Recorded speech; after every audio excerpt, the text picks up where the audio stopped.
menetapkan Saudara Ganjar Pranowo untuk ditingkatkan penugasannya sebagai calon Presiden Republik Indonesia. Partai Persatuan Pembangunan memutuskan Bapak Haji Ganjar Pranowo SH.MIP sebagai calon Presiden Republik Indonesia. Tidak yakin Golkar dan PAN tetap komit di KIB sepanjang tidak ada calon yang kuat dari dalam. Berkomunikasi dengan partai lain agar koalisi besar, tetapi intinya Golkar dan PKB.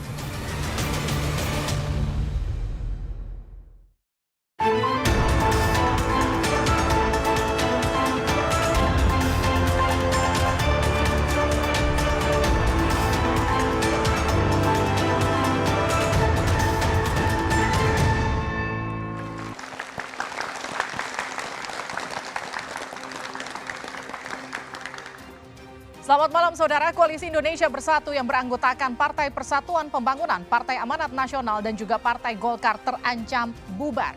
Pasalnya P3 memilih merapat ke PDI Perjuangan dan mendukung Ganjar Pranowo sebagai bakal calon presiden di Pilpres tahun depan. Sementara Partai Golkar masih sibuk mencari sandaran usai ditinggalkan. Usai dikumpulkan di Istana Golkar langsung menggelar pertemuan dengan Partai Kebangkitan Bangsa. Dua partai pendukung Jokowi ini pun menyatakan akan menjadi motor koalisi. Tinggal PAN yang masih belum menentukan pilihan. Lalu akankah KIB benar-benar bubar? Kita akan bahasnya bersama dengan sejumlah narasumber yang sudah hadir di studio Dua Arah. Selamat malam, Ansi Lema, politisi PDI Perjuangan. Selamat malam, Livi. Selamat malam, Irwan Veko, politisi Partai Demokrat. Selamat malam, Livi. Selamat malam juga Muhammad Arwani Tomafi, politisi P3. Dan juga Dev Laksono, politisi Partai Golkar. Selamat malam. Dan juga teman-teman mahasiswa dari UHAMKA, Politeknik APP Jakarta, Politeknik Negeri Jakarta, Universitas Bakri, dan Politeknik Kesehatan Jakarta II. Saudara, inilah Dua Arah. Saya Liviana Charlisa. Koalisi Indonesia Bersatu yang beranggotakan Partai Persatuan Pembangunan, Partai Amanat Nasional, dan Partai Golkar terancam bubar. Pasalnya, salah satu anggota koalisi yaitu Partai Persatuan Pembangunan buru-buru menyatakan dukungan ke Ganjar Pranowo, bakal calon presiden yang diusung PDI Perjuangan. Partai Persatuan Pembangunan memutuskan Bapak Haji Ganjar Pranowo sebagai calon Presiden Republik Indonesia pada pemilihan umum Presiden Republik Indonesia tahun 2024 yang akan datang. Keputusan PDI Perjuangan mengusung Ganjar Pranowo sebagai baca pres di Pilpres 2024 mendatang dianggap sebagai pemicu yang membuat P3 gamang. Usai deklarasi Ganjar oleh PDI Perjuangan ini, P3 langsung tergoda dan buru-buru merapat ke PDI Perjuangan. Padahal sejak awal, P3 adalah salah satu pendiri Koalisi Indonesia Bersatu bersama Golkar dan PAN. Sampai saat ini, walaupun KIB belum mengumumkan siapa nama calon presiden dan calon wakil presidennya, bukan berarti kondisinya rapuh, kondisi tetap solid dan bahkan tetap terbuka untuk partai-partai baik parlemen ataupun non-parlemen untuk gabung bersatu. Presiden Jokowi yang mencium aroma perpecahan di koalisi pendukung pemerintahan, pada Selasa malam 2 Mei, seluruh partai politik pendukung pemerintah dikumpulkan, kecuali Nasdem. Alih-alih menguatkan, kelihatannya sejumlah partai pendukung Jokowi justru jalan masing-masing. Usai pertemuan nih, Partai Golkar dan Partai Kebangkitan Bangsa langsung merapatkan barisan. Mereka menyatakan akan menjadi motor koalisi besar. Kita akan dorong Golkar dan PKB menjadi koalisi intinya. Masing-masing akan terus bergerak dan berkomunikasi dengan partai lain agar koalisi besar, tetapi intinya Golkar dan PKB. Ya, Partai Golkar sepertinya enggan mengikuti langkah P3 merapat ke PDI Perjuangan dan memilih PKB sebagai teman berjuang.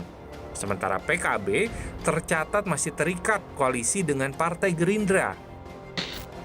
Apakah ini tandanya koalisi Indonesia Bersatu tidak lagi padu? Dan apakah nasib yang sama juga menimpa koalisi PKB dan Gerindra?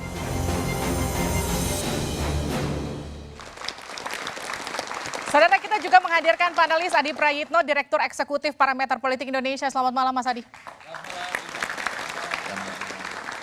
Saya langsung ke Pak Arwani. Jadi kenapa P3 buru-buru putar haluan dan mendukung Ganjar? Tidak dalam konteks buru-buru, enggak. Ini satu tahapan yang memang sudah harus dijalankan. Apakah bagi P3 atau juga ya Golkar dan juga PAN.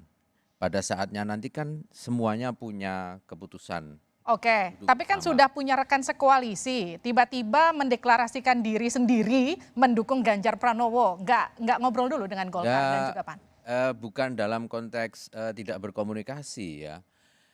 Ketika PAN menyampaikan dalam Rakornas mendukung Ganjar, lalu juga kita tahu Golkar juga punya Pak Erlangga sebagai capres. Itu bagian dari pemahaman kami, masing-masing punya domain ya kebijakan internal yang kami juga tidak bisa mengintervensi.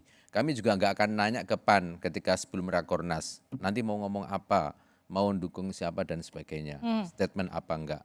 Tetapi pada saatnya nanti ketika kita duduk bertiga, ya capture di mana akan membahas capres-cawapres, maka nanti akan kami tanyakan, akan kita saling berembuk, Golkar siapa, PAN siapa, P3 siapa, dan disitulah nanti kita akan memutuskan. Oke, saya ke Mas Dev. Mas Dev, Golkar merasa ditinggal P3 nggak? Tidak merasa, tidak ada yang ditinggal. Kan komunikasi juga masih lancar.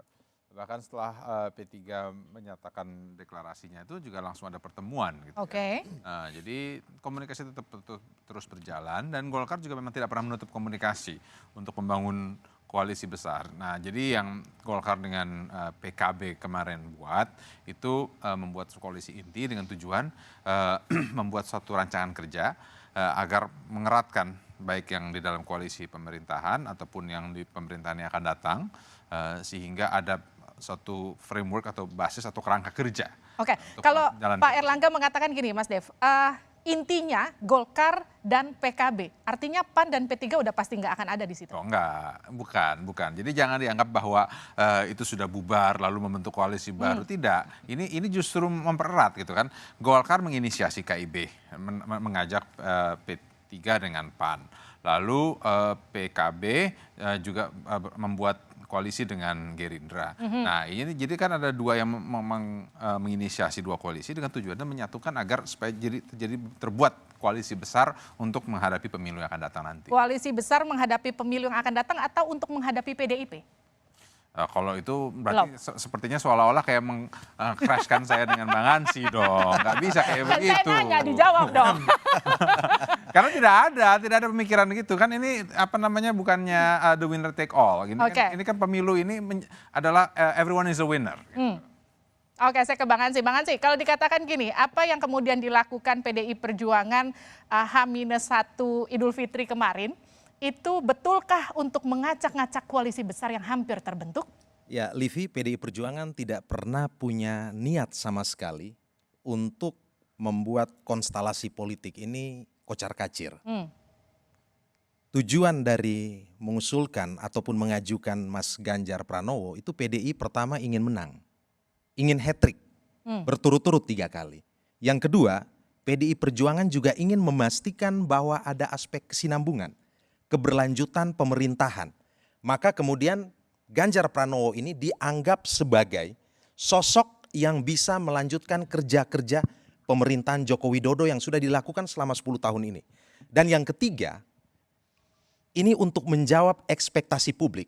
Setelah PDI Perjuangan turun ke masyarakat, bonding dengan akar rumput, kami kemudian memahami, mengetahui persis, bisa menyelami apa yang dimaui oleh publik. Dan itu sebenarnya terkonfirmasi oleh banyak sekali survei yang dilakukan oleh lembaga-lembaga survei dengan mengatakan bahwa kalau PDI mengajukan calon yang pas Ganjar Pranowo ini berpeluang besar untuk menang. Jadi Livi, Mas Ganjar ini paket lengkap.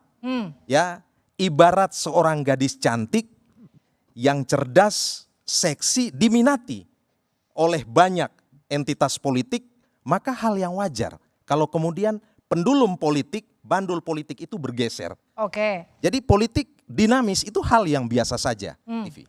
Politik yang dinamis itu hal yang biasa. Tapi kalau Bu Mega katakan ada 10 kira-kira calon wakil presiden dan banyak partai politik yang mau masuk, kira-kira partai politik mana aja tuh? Ya, ini perlu saya luruskan. Pernyataan Ibu Mega itu adalah menjawab pertanyaan wartawan saat konferensi pers pada saat itu.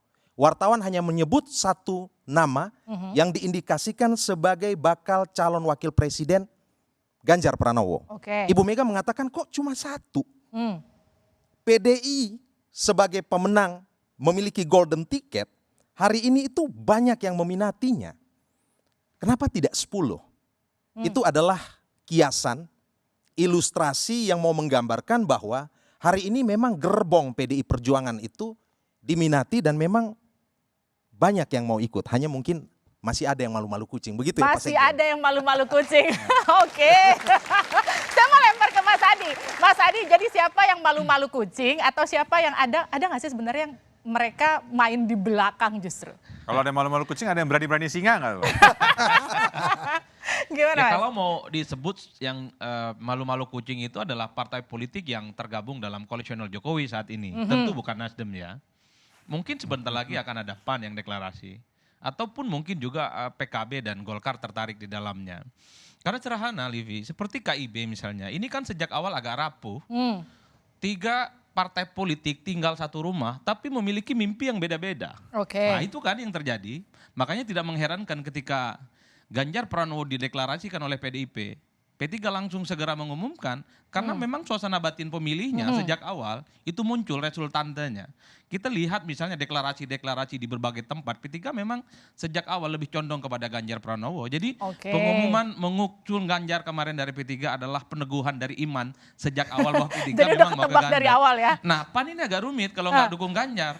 Dalam rakornas mereka 2 bulan yang lalu di Semarang sudah menyebut kok ada Ganjar Pranowo di situ sebagai kandidat capres. Kalau tiba-tiba misalnya usung Erlangga Hartarto ataupun Prabowo Subianto, ini menjadi huru-hara politik tentu saja. Oke. Mas Dev coba ditanggapi dong. Kalau kata Livi, Mas, yes gimana? Yang pasti ketika PDI mengumumkan Mas Ganjar itu partai-partai politik harus kalkulasi ulang. Soal standing position masing-masing. Karena apa? Karena memang PDI Perjuangan dan Mas Ganjar ini berpeluang untuk menang. Dan itu secara proaktif langsung dilakukan oleh P3. Benar nggak gitu Mas Dev? Artinya apakah Golkar masih tetap akan mengusung Erlangga Hartarto? Oh, tidak ada perubahan sikap dari Partai Golkar karena memang kita kan terikat kepada keputusan Munas.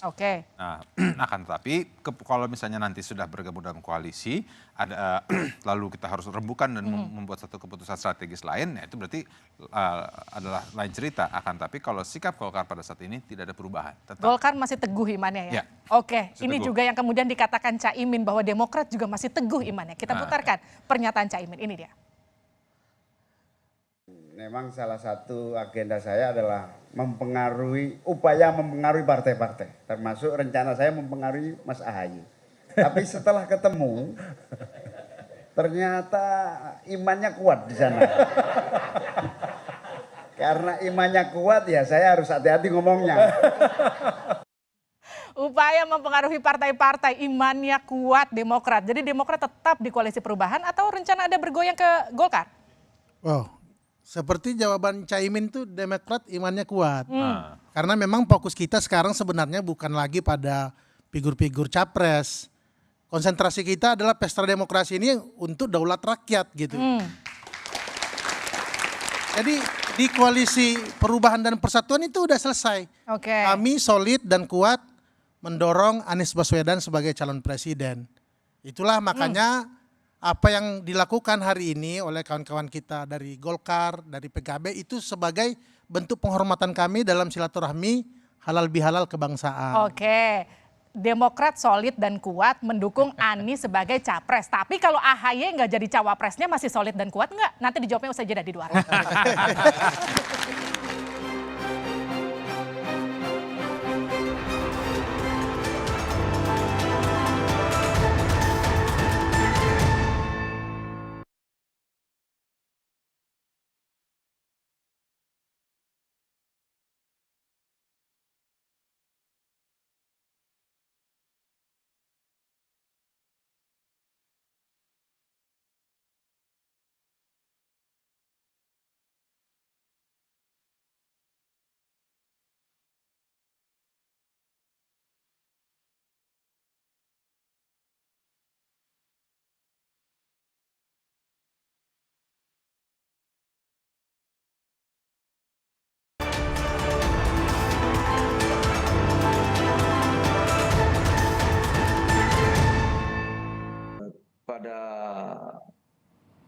keputusannya tentu saya nanti akan konsultasi mendengar dengan Pak Presiden Pak Jokowi. Seperti yang saya katakan berulang-ulang, menunggu arahan daripada Pak Jokowi. Ya, jadi Pak Jokowi nanti arahnya bagaimana, ya kami akan ikut beliau. Ada kecocokan dan kalau dilihat pimpinan partai kita sudah masuk ya dengan Pak Caimin, kita masuk timnya Pak Jokowi sebetulnya sekarang, ya kan?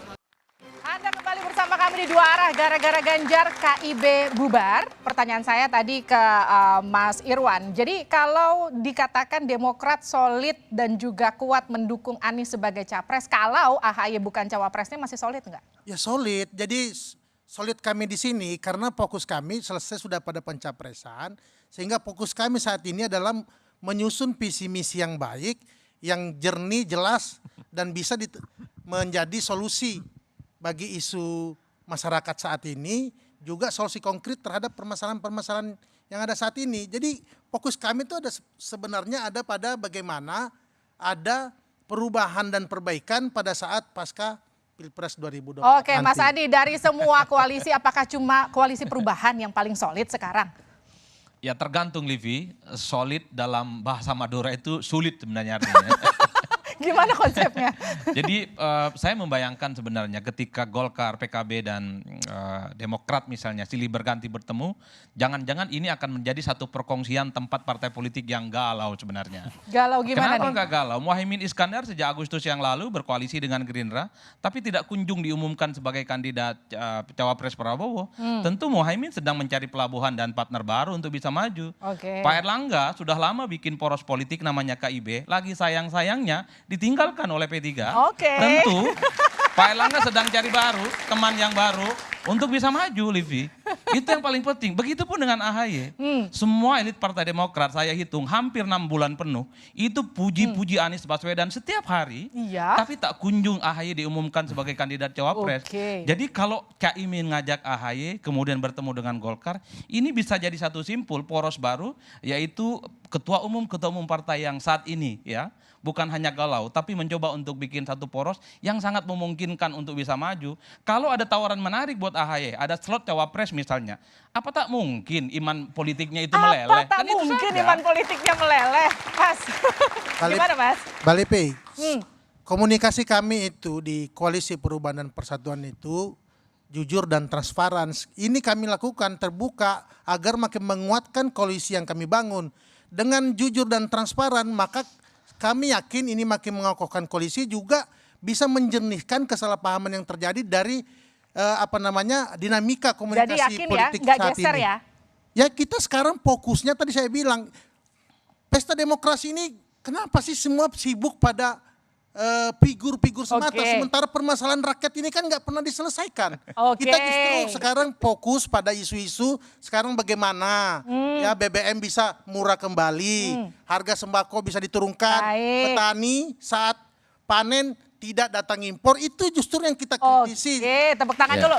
Fokusnya di situ, jadi isu perubahan dan perbaikannya di situ Mbak Livi. Mas Dev, kalau Mas Adi tadi bilang koalisi antara Golkar, PKB dan Demokrat kalau jadi gabung ini cocok. Jadi koalisi galau kalau kata Mas Adi. Gimana tuh Mas Dev? Enggak, kalau pemikiran seperti itu kan pemikiran seperti mencari kepentingan sesaat.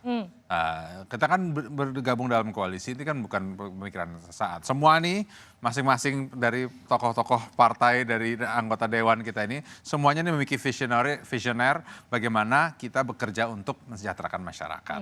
Nah, itu ilmu dan kesepakatan yang sama, visi misi yang sama itulah yang kita tumpahkan di dalam koalisi masing-masing. Tidak ada kita itu bergabung di dalam partai, di dalam koalisi, berpikir hanya untuk kepentingan sesaat. Nah, kalau pemikiran seperti itu, ya itu berarti hanya untuk kesenangan pribadi. Sementara kita berpikir untuk kemenangan masyarakat secara jangka panjang. Oke, tepuk tangan untuk Dev. Saya ke Mas Hansi. Mas Han, kalau tadi Caimin sempat katakan gini, salah satu tugas Caimin adalah merayu partai-partai politik lain untuk ikut bergabung. PDIP perlu nggak melakukan itu? Yang pasti kalau mau melihat langkah politik PDI Perjuangan, rujukannya itu adalah di dua peristiwa. Yang pertama adalah deklarasi yang disampaikan oleh Ibu Mega saat 21 April itu Ibu Mega hanya mengumumkan calon presiden Mas Ganjar. Oke. Sama sekali tidak bicara calon wakil presiden. Ini secara implisit PDI Ibu Mega ingin memberi pesan kepada partai-partai politik bahwa PDI ini adalah partai yang inklusif. Membuka diri untuk berkomunikasi dan juga bekerja sama. Tetapi kerjasama dengan PDI Perjuangan itu tentu ada syarat-syaratnya. Oke. Syaratnya itu adalah kesamaan visi, ideologi. Karena apa? Karena kita bukan ingin membangun istana pasir. Kita ingin membangun sebuah pemerintahan yang solid, yang efektif dalam bekerja. Karena itu maka pembicaraan menyangkut hal-hal kerjasama dalam sistem presidensil yang mau didorong PDI Perjuangan ini harus dengan fondasi yang kuat. Yang kedua, PDI juga sadar bahwa mengurus 270-an juta masyarakat Indonesia dengan kompleksitas masalah lokal, nasional, global, tantangan geopolitik, dan macam-macam, ini butuh gotong royong. Karena itu kami terbuka. Ayo, kalau masih ada yang mau ikut, tapi tentu politik itu tidak cuma sekedar angka-angka. Politik itu juga harus bicara soal nilai atau values. Jadi tidak ada partai yang tidak ada batasannya. Semua partai bisa masuk gitu maksudnya. Ya, yang pasti bahwa PDI terbuka dan kemudian ini kita perlu bicara kan begitu. Jadi tidak ada ideologi yang bertentangan kan? Bung Dev. Sepertinya sudah bertanya-tanya terus nih. Sudah bertanya-tanya nih. Bergabung. Enggak, pastiin aja. Bahwa 9 partai parlemen itu semuanya ideologinya sama kan? Apa ada yang beda gitu? Beda-beda. Ada yang beda nggak? Beda-beda, saya mau tambahkan itu Livi. Gimana? PDIP itu pasti berkoalisi dengan partai politik manapun. Kecuali dengan 2 partai yang haram hukumnya, PKS dan Demokrat. Udah itu aja. Oh ada itu makanya itu nggak ada bantahan dan nggak bisa diedit sampai sekarang. Bentar. Saya mau ke Mas Arwani. Jadi kalau tadi Mas Ansyi katakan gini, PDIP hanya mengusung capresnya saja. Artinya apakah P3 buru-buru mendeklarasikan diri gabung ke PDI Perjuangan karena punya porsi cawapres yang diharapkan untuk maju bersama Pertama ya, jauh hari sebelum PDI Perjuangan mendeklarasikan Ganjar, kami ya teman-teman di daerah itu juga sudah menyebut nama Pak Ganjar, bahkan di beberapa rapat pimpinan wilayah di daerah itu juga mengusulkan Pak Ganjar. Ada 15 provinsi yang mengusulkan itu. Nah kami punya ya fatsun politik karena Mas Ganjar adalah kader PDI Perjuangan, maka kami ya sabar menunggu. Tapi bukankah ada nama Anies Baswedan juga di daerah? Tentu beberapa nama muncul dan pada akhirnya ya partai politik harus menentukan pilihan. Kami pada akhirnya ingin lebih cepat menentukan pilihan itu. Tadi disinggung teman-teman misalnya ada banyak PR, ada banyak program ataupun capaian yang harus disiapkan. Oleh karena itu satu tahapan capres sudah kita lalui. Setelah itu tentu nanti kita akan secara lebih efisien untuk membahas cawapresnya. Seperti apa. Dan kami menghargai karena kami sudah menjalani kerjasama politik dengan PDI Perjuangan, maka kami akan menunggu waktu yang tepat untuk menyampaikan misalnya aspirasi kami. Ya, tentu kami juga ingin cawapresnya juga dari P3. Sesuai dengan apa yang menjadi keinginan teman-teman di P3. Tapi artinya gini, cawapresnya nggak mesti dari P3. Cawapresnya nggak mesti dari P3. Nah, tentu kami ingin pada saat nanti bicara bersama dengan PDI Perjuangan. Ya. Tapi kami yakin ya, nama-nama yang dalam bayangan kami itu juga insya Allah oleh PDI Perjuangan juga nggak ada, misalnya Sandiaga Uno haram kah nggak di boleh situ ini namanya yang akan keluar dari P3? Yang akan dikeluarkan, diusung oleh P3. Sandiaga Uno kah orangnya? Kalau pertanyaan itu mendasarkan pada kedekatan selama ini Pak Sandi dengan P3, kami juga tidak membantah itu ya. Tetapi tentu keputusannya nanti akan kami sampaikan. Ya, kami menghormati forum ya kerjasama politik kami dengan PDIP. Bang Ansyi, PDIP mau sama Sandi Ganjar? Ya, Ibu kan minta waktu ya, sabar, jangan buru-buru karena Ibu butuh kontemplasi. Memutuskan Pak Ganjar itu pun pakai kontemplasi. Bahkan Mas Prananda Prabowo itu sebagai kepala Situation Room itu diberi tugas untuk memonitor dan menganalisis dinamika politik dan pergeseran dalam konstelasi politik. Jadi ada proses intelektual di sana dan ada juga proses spiritual di sana. Yang pasti bakal calon wakil presiden Mas Ganjar ini akan kami periksa betul soal integritasnya, soal kapasitasnya, soal rekam jejaknya, komitmen kebangsaannya, dan seterusnya. PDI Perjuangan sebagai partai pengusung utama Presiden Joko Widodo tentu juga berkepentingan agar menuju Pilpres dan Pileg 2024 ini tidak boleh mengganggu efektivitas kerja kabinet ini. Karena itu kemudian komunikasi dengan teman-teman di kabinet, dengan P3, dengan PAN, dengan Pak Erlangga dan Partai Golkar, Gerindra, ini terus dibangun secara baik. Karena PDI Perjuangan punya tanggung jawab sehingga kemudian Presiden Joko Widodo ini bisa turun dengan legacy yang baik. Tapi gimana mau mengawasi para menterinya kalau sekarang faktanya menterinya sibuk sendiri? Nanti dijawab saja dari Duara.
Bersama kami di Dua Arah, gara-gara Ganjar KIB bubar. Tadi pertanyaan saya ke Bang Ansy. Kalau tadi Anda katakan PDIP punya tanggung jawab bersama dengan Pak Jokowi untuk memastikan berlangsungnya pemerintahan ini akan smooth ketika selesai. Tapi kalau faktanya kita lihat, sekarang masih 1 tahun lebih tapi menterinya sudah sibuk cawe-cawe sendiri. Ke kanan, ke kiri, membangun koalisi. Gimana nanti hasilnya? Ya, saya kira para menteri itu mereka sangat profesional. Mereka bisa menempatkan diri sebagai menteri yang adalah pembantu presiden.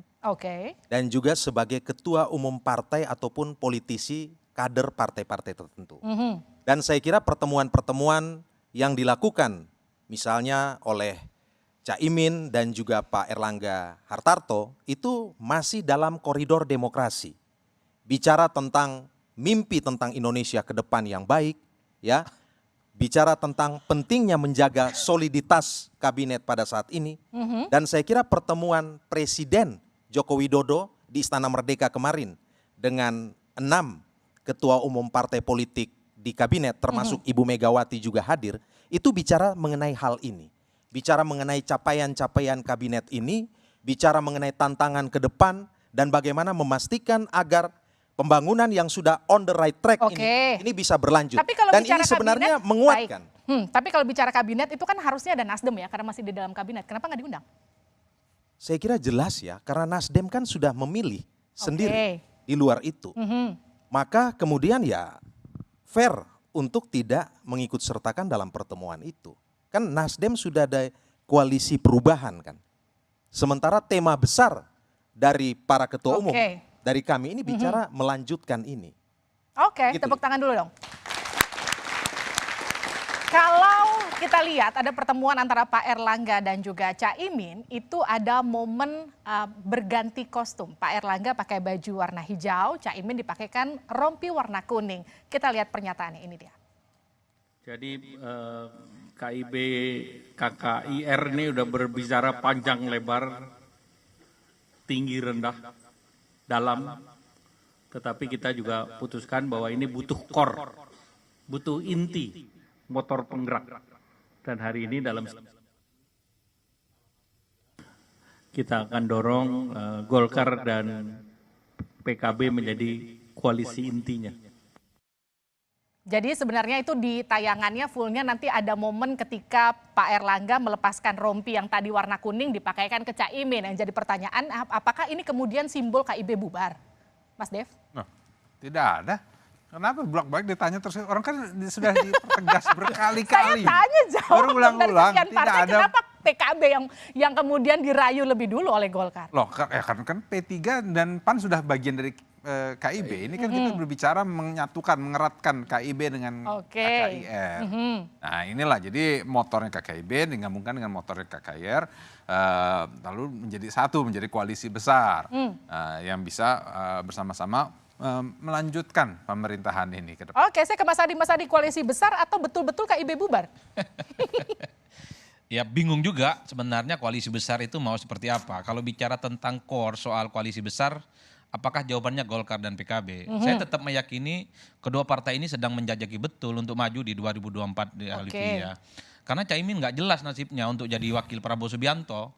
Pak Erlangga sekalipun, kalaupun toh dia bisa dengan PAN, itu sudah menggapi ambang batas Presiden 20%, tapi tidak terlampau confident untuk bisa maju.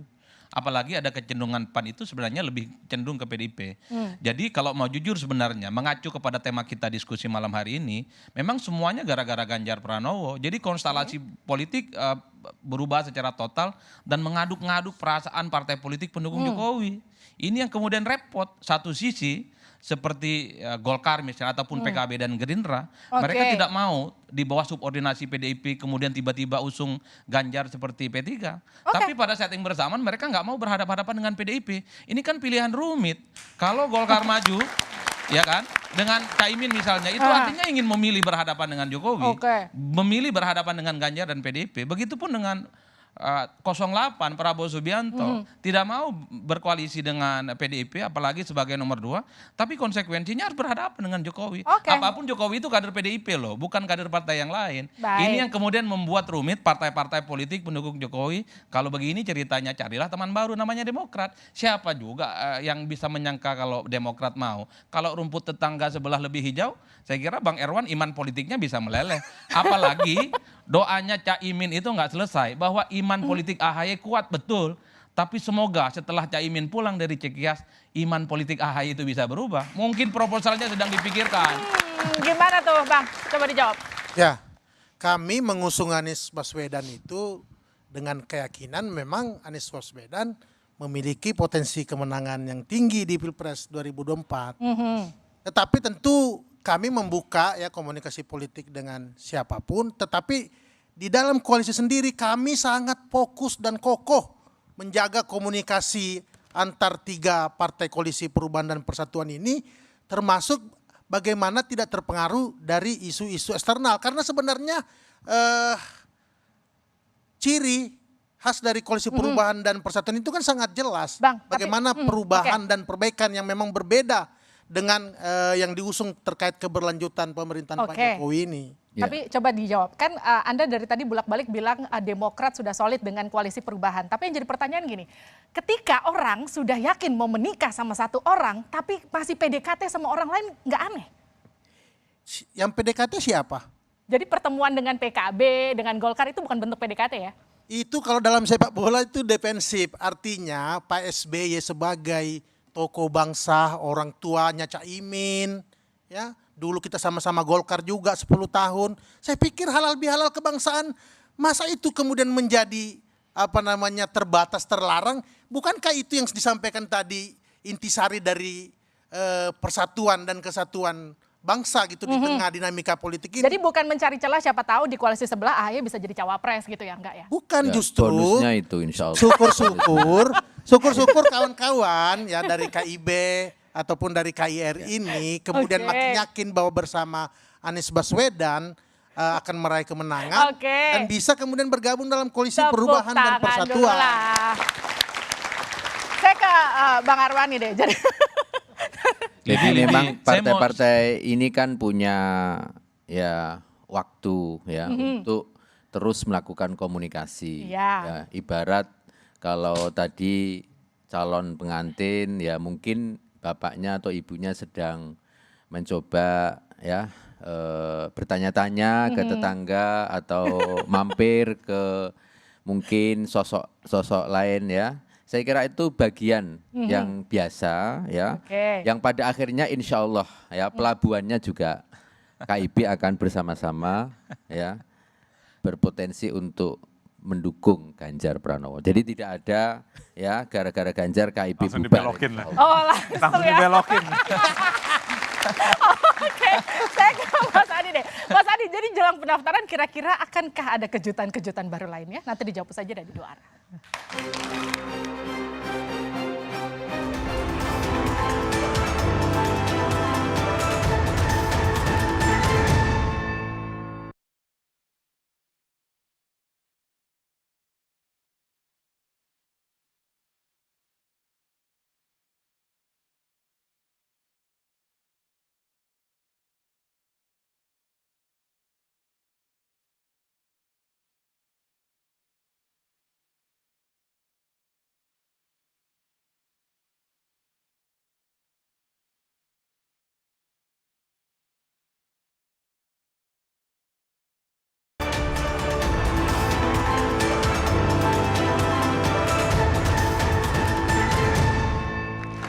Anda kembali bersama kami di dua arah. Betulkah gara-gara Ganjar KIB bubar? Pertanyaannya tadi ke Mas Adi. Jadi, apakah masih ada kejutan baru jelang pendaftaran? Ya pastinya ada. Dalam politik itu kan memang serba mungkin. Yang tidak mungkin dalam politik itu membangkitkan orang yang sudah meninggal. Itu nggak mungkin. Jadi kemungkinan semua hal bos, bukan politik aja itu. Jadi itu yang saya sebut soal kemungkinan dalam politik. Siapa yang bisa menyangka bahwa Demokrat tertarik dengan tawaran Golkar dan PKB? Kalau ada slot cawapres ataupun capres yang ditawarkan, saya tidak membayangkan Demokrat itu politiknya tawadu. Mendukung Anies lillahi ta'ala ingin masuk surga, sekalipun tidak mendapatkan cawapres, saya tidak bisa membayangkan itu. Kalau tawaran dari PKB dan Golkar jauh lebih menarik, rasional, AHY bisa tampil di 2024, bukan tidak mungkin imannya akan meleleh itu AHY. Sesuai dengan doanya Muhaimin Iskandar. Kan begitu ceritanya. Kata Caimin, semoga setelah dari ruangan ini, iman AHY bisa melemah dan meleleh. Mungkin proposalnya sedang dibahas oleh Bang Erwan itu. Gimana Bang? Ibarat cinta, koalisi perubahan dan persatuan ini Mbak Livi, itu bagai api yang tak pernah padam. Terus menyala, ya, memberi arah, menjemput impian Indonesia yang lebih adil, makmur, demokratis dan berkemajuan. Jadi tentu kami fokus di situ. Tetapi tentu dinamika politik ini kami sangat-sangat terbuka dan mengikuti perkembangan. Tapi kembali lagi saya bilang tadi, kami justru fokus makin membuat visi misi yang jelas bagi Anies Baswedan sehingga nanti pada saat kemudian terpilih isu-isu yang konkret bagi permasalahan masyarakat saat ini bisa kemudian kita perjuangkan dalam semangat perubahan dan perbaikan. Tapi Bang Erwan, gimana? Tapi bukankah dalam politik itu cinta semuanya serba palsu dan serba semu? Ya itu tadi. Jadi, cinta tak selamanya indah, kawan-kawan KIB tadi. Itu. Makanya saya tidak terlampau yakin bahwa cinta Demokrat dalam koalisi perubahan itu sami'na wa ta'na sampai akhir. Tidak. Itu semuanya serba semu dan serba palsu. Jadi gini, Mas AHY ini bagaimanapun adalah inisiator dari perubahan dan perbaikan. Hanya ketua umum kami yang jelas posisinya bagaimana kemudian ingin ada perubahan dan perbaikan di negeri ini. Sehingga dengan koalisi perubahan dan persatuan, kami yakin ya bersama Anies Baswedan kita akan kemudian membuat perubahan dan perbaikan di 2024. Saya ke Mas Dev deh. Jadi Golkar dan PKB masih akan mencari pasangan seperti apa lagi yang cocok nanti? Pasangan apa maksudnya? Pasangan di Pilpres buat berkoalisi tentu. Ya itu kan gini, kita berbicara soal koalisi besar. Nah nanti siapa yang akan dicalonkan itu tunggu kesepakatan dari koalisi tersebut. Jadi memang intinya itu adalah Golkar dengan PKB selaku motor untuk menggait ataupun menarik partai-partai yang di luar untuk bergabung bersama-sama sembari kita menentukan siapa yang terbaik. Kalau pertanyaannya saya ulang lagi, KIB bubar gara-gara Ganjar? Tidak ada, KIB tidak bubar. KIB nggak bubar? Tidak, masih solid. Orang masih bisa duduk bisa ngobrol sebelahan nih di sini. Para ketua gimana Bang Arwani? Ya, para ketua umumnya barusan juga bersilaturahmi, bertemu ya. Kita lihat bukan masih ya, solid ya. Kalau kita dengar misalnya Partai Golkar ya berkunjung ke PKB, ke partai-partai politik lain itu bagian dari komunikasi. Seperti juga kami beberapa saat yang lalu juga melakukan silaturahmi ke PKS, ya, ke PBB, juga pada akhirnya kemarin ke PDI Perjuangan. Saya kira itu bagian besar yang pada akhirnya nanti akan menjawab pertanyaan tentang sejauh mana KIB. Ya, kami optimis ya sejauh ya nanti pasangan ya calon presidennya Ganjar ya insya Allah KIB tidak bubar. Ya, ya insya Allah. Tapi kan udah beda, yang sebelah maunya Erlangga kok. Ya, kan masih proses. Karena Ya, itu masih masing-masing proses. partai, belum Ya, masing-masing partai belum duduk bersama. Ada saat di mana nanti Partai Golkar, P3, PAN ya bertemu untuk saling menyampaikan, oh saya baiknya ini ya P3 ini dan sebagainya, nanti diputuskan di situ. Disitulah kami saling menghormati. Optimis sekali ya Pak? Kalau saya optimis ya, Oke. karena kami sudah berjalan 1 tahun Mas Dev, lebih. oke. Ya. Emang mau Golkar capresnya Ganjar? Loh itu kan kalau ngomong mau apa enggak nggak bisa tanya ke saya. Karena saya kan hanya bicara loh, saya berlandasan keputusan Munas Golkar. Munas Golkar itu adalah Pak Erlangga. Oke. Gitu. Jadi bukan tanya mau sayanya apa, tapi saya hanya bisa bilang bahwa Tapi kalau partai capresnya beda kan masih bisa disebut nggak bubar? capres antara partai. Intinya KIB bubar lah, udah gitu ya? Tidak ada kalimat KIB bubar gitu. Itu kan hanya gimmick yang dibuat oleh media. Tapi komunikasinya masih intens. Oke, saya ke Mas Adi dulu ya sebelum ke Mas Hansi terakhir. Mas Adi, jadi peta politiknya akan seperti apa nanti? Ya bagi saya agak rumit juga membayangkan kalau saat ini kan sangat mungkin ada tambahan-tambahan poros di luar 3 poros.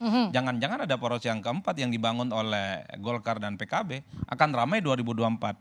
Tapi saya membaca the end of the day-nya pasti ada intervensi politik entah dari invisible hand yang sangat memungkinkan hanya akan mengerucut pada 2 kandidat capres nantinya. Apakah 2 kandidat capres ini akan terjadi big match antara kubu pemerintah melawan kubu oposisi, kubunya Bung Erwan Veko, ataukah akan hanya terjadi friendly match di mana yang bertanding itu adalah orang-orangnya Jokowi atau yang sering disebut sebagai all Jokowi's man. Saya kira di situ. Caranya bagaimana? Ya harus diculik salah satu partai politik pendukungnya Anies Baswedan itu supaya Anies gagal untuk mendapatkan tiket pencapresan. Rasa-rasanya itu juga menjadi bagian dari skenario untuk 2024. Apa yang tak mungkin, Livi? Yang tak mungkin hanya membangkitkan orang yang sudah meninggal. Itu saja bagi saya. Coba dijawab. Jadi betulkah akan Jokowi's man itu semua akan bergabung dalam satu koalisi dan melawan Anies Baswedan nanti? Ya yang pasti kalau sikap PDI Perjuangan kan firm, jelas. Ya, kami sudah mengambil poros sendiri, jelas, dan silakan terbuka, inklusif, siapa yang mau ikut, oke. Dan hari ini approval rating Presiden Jokowi itu yang adalah kader PDI Perjuangan ada di angka 82%. Oke. Ya. Dan ini harus turun dengan legacy yang sangat baik. Dan Mas Ganjar Pranowo itu adalah pemimpin yang akan melanjutkan tongkat estafet pemerintahan ini. Kami terbuka aja, tetapi kerjasama itu tentu ada proses, mekanisme, ada prosedurnya. Dan itu sudah PDI terapkan ketika bicara dengan P3. P3 datang menyampaikan hasil munasnya, tetapi ada tahapan untuk bicara pada langkah selanjutnya. Kalau tadi kata Anda kami terbuka dan juga bisa melewati semua prosesnya, apakah itu terbuka juga untuk PKS dan juga Demokrat? Oh tidak. Oh tidak? Pasti. Tepuk tangan untuk semua narasumber kita. Ya karena kami bicara kelanjutan, sementara mereka bicara perubahan. Kan begitu. Itu makanya saya bilang firm. Kan begitu. Itu saya pikir demokratis versi PDIP. Tapi itu juga menjelaskan bahwa koalisi kami akan berlayar dan sampai pada tujuan. Tepuk tangan untuk semua narasumber kita malam hari ini. Saudara, pendaftaran calon presiden memang masih beberapa bulan ke depan. Artinya kocok ulang komposisi koalisi memang masih sangat dimungkinkan. Peta politik nasional terkait pencapresan juga masih menyimpan banyak sekali kejutan. Berbagai koalisi yang sudah digalang terancam bubar jalan setelah PDI Perjuangan mengumumkan mengusung Ganjar Pranowo sebagai bakal calon presiden pada pemilu 2024 mendatang. Koalisi Indonesia Bersatu, Koalisi Kebangkitan Indonesia Raya, dan wacana koalisi besar yang digagas di kantor DPP PAN bisa jadi hanya tinggal kenangan karena dalam politik kepentingan dan kemenangan yang jadi pertimbangan bukan kesetiaan. Saya Livina Cerlisa, sukseskan pemilu 2024 dan pastikan tetap di Kompas TV, independen, terpercaya untuk mengikuti perkembangannya. Sampai jumpa Jumat depan.